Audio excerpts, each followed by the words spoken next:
So when we left off, we're on page 191. We're in the middle of the chapter Dance. This will be part 2 of that chapter. At this point, the dogs have made it in. Turn it off, Presley. I'm gonna read it when you're because a cool ranger coming on here. Turn it off, please. Presley, listen. Thank you. So, when we left off, the dogs were walking through the Westminster Dog Show. Sam is being led out by his handler, which is really just all the dogs stacked on top of one another. There's a good picture of that, I think, at the very end of the book, like a description of what that looks like with the dogs inside. It's either that or it's at the very front of the book. First page.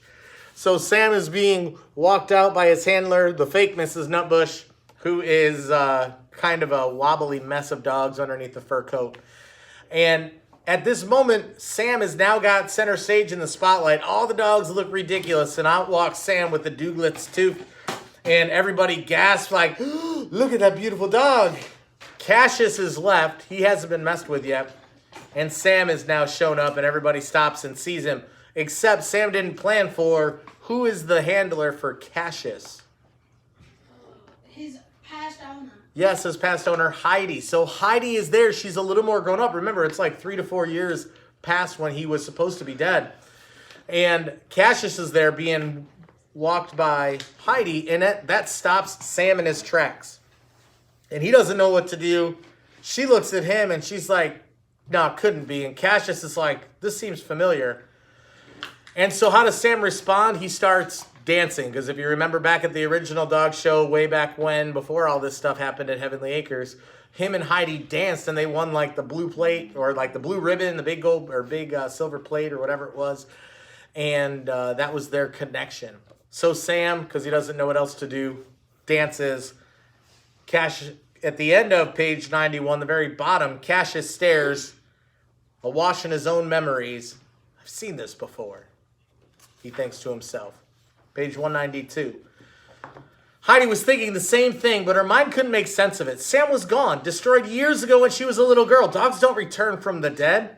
In the audience, Uncle Hamish stood staring, disbelieving. The crowd began laughing again at the dancing, spinning dachshund. They hadn't seen such a performance at a dog show before, but the dachshund was quite beautiful. Please stop. Thank you. But the dachshund was quite beautiful. And then, suddenly, a hush fell upon the arena. The Douglets too! Someone cried out in the audience. More people pointed and shouted, the Douglets! Outstretched fingers shot towards the top of Sam's skull, pointing at the tiny curled wisp of hair that Sam had instructed Madam to glue on top of his head. The glued Douglets tuft, the judge said in a whispered awe, her eyes brimming with tears. She picked up the huge silver Best in Show chalice and blue championship ribbon and began to move towards the heartbreakingly flawless dachshund.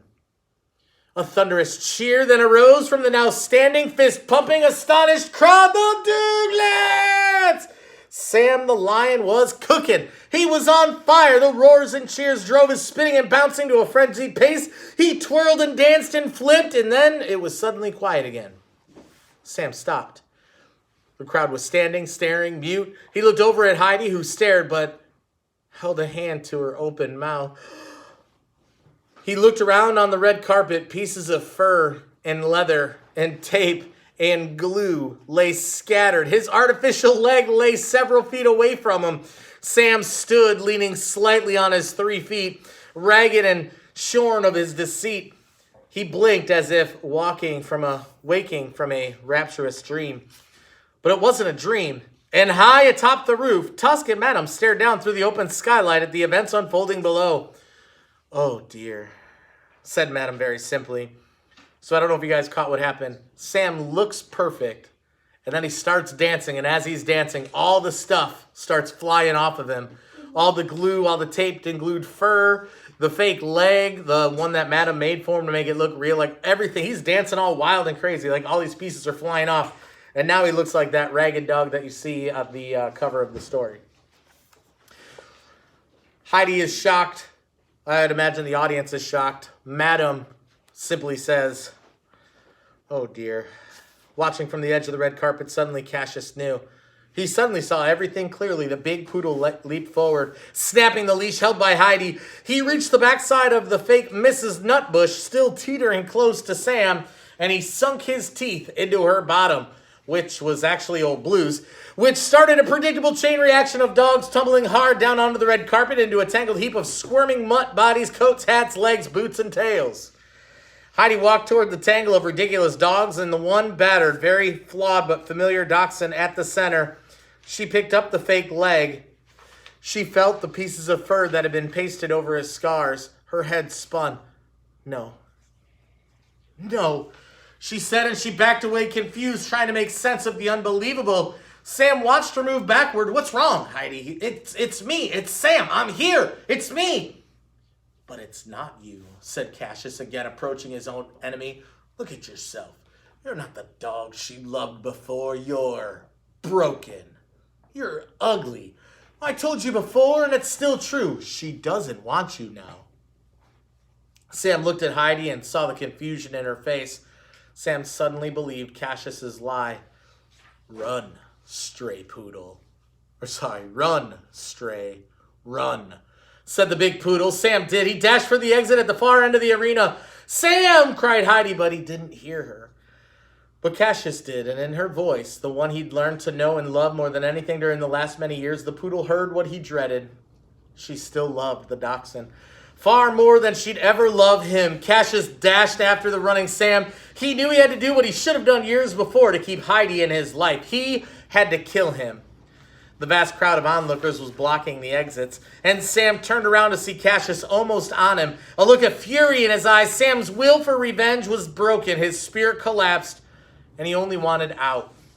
Out. Out.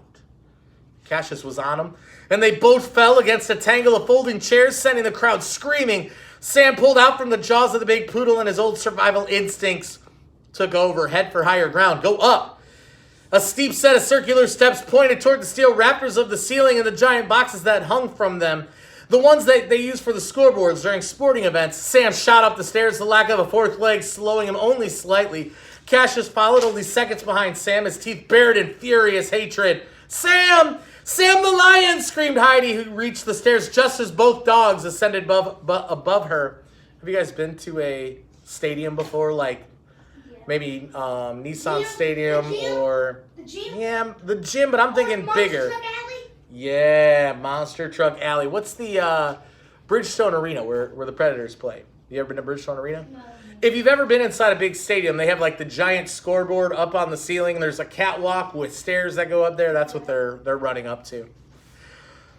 She followed them up before the show officials could stop her. Close behind, the entire commando squad from the National Last-Ditch Dog Depository scrambled to catch up. They had no idea why, but they were a team, and it seemed right to follow Sam, if not totally sensible.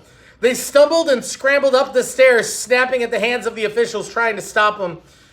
As the stunned crowd craned their necks and the TV cameras pointed up at the remarkable events occurring high above the red carpet, only one thing remained clear for them and the millions of people watching from all over the world. This was the best Westminster ever. Chapter 32, we shall read tomorrow. All right.